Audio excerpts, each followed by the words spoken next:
તો એકદમ ટેસ્ટી ફરારી અપ્પમ.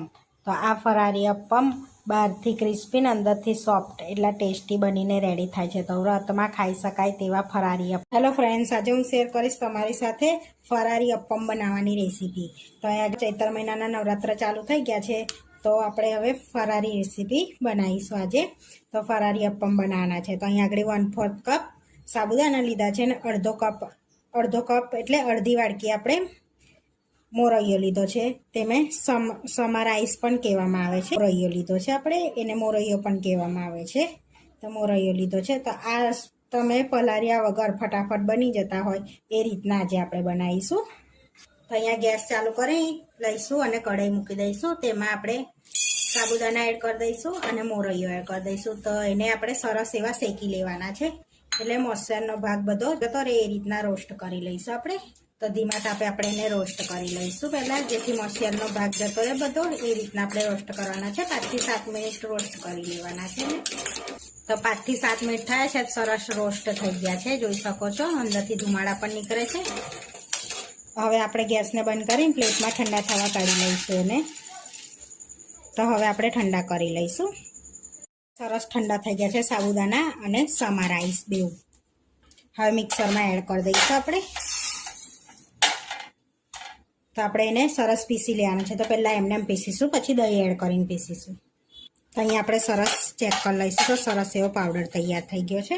હવે આપણે એની અંદર દહીં એડ કરવાનું છે. તો અહીંયા આગળ આપણે બહુ ખાટું નહીં અને બહુ મોરું નહીં એ રીતનું આપણે દહીં લીધું છે. અહીંયા આગળ એ એડ કરી દઈશું, અડધી વાડકી જેવું. હવે પીસી લેવાનું છે. તેની અંદર થોડુંક જ પાણી એડ કરીશું, 2 ટેબલ સ્પૂન જેટલું, અને ફરી પીસી લઈશું. હવે આપણે ચેક કરી લઈશું. તો સરસ આપણે પેસ્ટ તૈયાર કરી લીધી છે. હવે મોટા વાસણમાં આપણે કાઢી લઈશું. બેટરને આ રીતનું થીક રાખીશું. થોડુંક પાણી એડ કરીશું હજુ આપણે.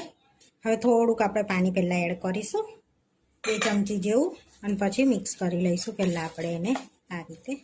તો આ રીતનું આપણે પેસ્ટ તૈયાર કરી લેવાની છે. અને 10 મિનિટ રેસ્ટ આપીશું તો એમ થીક થઈ જશે તો એડ કરવાનું પાણી થોડુંક અંદર.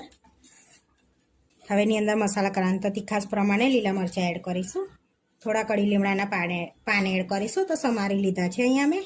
તો અહીંયા આદું એડ કરીશું, આટલો ટુકડો તે છીણીને એડ કરી દઈશું અંદર આપણે. તમે પીસી બી શકો છો. તો અહીંયા પીસવાનું રહી ગયું હતું અંદર, એટલે હવે એડ કરી દઈશું આપણે. 1 ચમચી જેવા તલ એડ કરીશું, થોડો મરી પાવડર એડ કરીશું, અડધી ચમચી શેકેલા જીરાનો પાવડર એડ કરીશું. તમે આખું જીરું પણ યુઝ કરી શકો છો.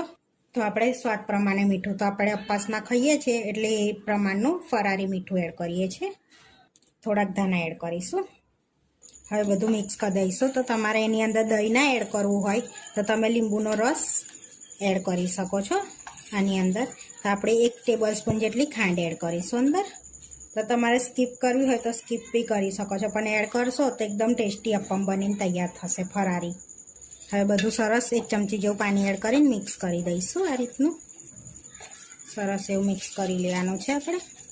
હવે આપણે એને 10 થી 15 મિનિટ માટે રેસ્ટ આપીશું, જેથી આપણી ખાંડ ઓગળી જશે અને બધા મસાલા સેટ થઈ જશે અંદર. હવે 10 મિનિટ માટે રેસ્ટ આપીશું.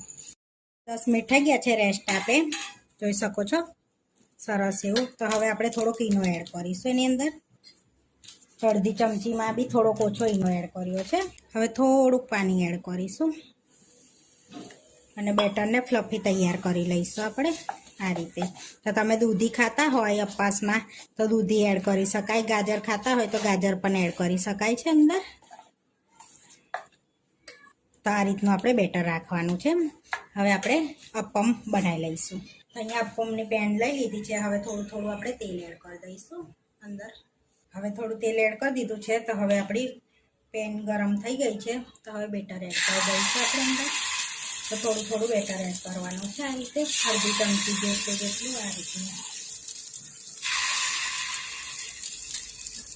હવે ઉપર આપણે થોડું તેલ એડ કરી દઈશું આ રીતે. તો તમે ઘી પણ યુઝ કરી શકો છો, તેલ યા ઘી બે યુઝ કરી શકાય છે. હવે એકદમ ધીમા તાપે 10 મિનિટ માટે આપણે એને થવા દઈશું. હવે 10 મિનિટ થઈ ગયું છે આપણે થયે. હવે આપણે ચેક કરી લઈશું. તો પલટાવીશું આપણે અપ્પમને આ રીતે. બીજી બાજુ પણ સરસ થવા દઈશું. તો આ રીતે બધા અપ્પમને પલટાઈ લેવાના છે આપણે. આ રીતે સરસ ક્રિસ્પી થવા દઈશું ઉપરથી. તો બધા અપમ પલટાઈ દીધા છે. 10 મિનિટ ફરી થવા દઈશું, થોડું થોડું તેલ એડ કરીને. તો હવે ફરી ઢાંકીને આપણે 10 મિનિટ થવા દઈશું. તો આપણા સરસ એવા બધા અપમ રેડી થઈ ગયા છે. તો હવે આપણે પ્લેટમાં લઈ લઈશું એને. જોઈ શકો છો સરસ એવા આપણા અપમ રેડી થઈ ગયા છે. બધા કાઢી લઈશું. તો આપણા ફરારી અપમ બનીને રેડી થઈ ગયા છે. હવે આપણે સર્વ કરી લઈશું. તો અહીં આગળ આપણે ફરારી દહીં અને ફરારી ગ્રીન ચટણી સાથે સર્વ કરીશું અપમને. તો અહીંયા અપમ લઈ લઈશું આપણે. તો અહીંયા આગળ આપણે અપમ લઈ લીધા છે. તો તોડીને બતાવું. સરસ એવા પોચા અંદરથી અને સોફ્ટ ઉપરથી ક્રિસ્પી અંદરથી પોચા થયા છે. સરસ એવા આપણા અપમ બનીને રેડી થઈ ગયા છે. આવા વિડીયો જોવા માટે મારી ચેનલને સબસ્ક્રાઈબ કરો, લાઈક કરો અને શેર કરો. અને તમે જરૂરથી ટ્રાય કરો. ફરી મળીશું નવા વિડીયોમાં. કોમેન્ટ કરીને જરૂરથી જણાવજો કે તમને આ મારી રેસીપી કેવી લાગી.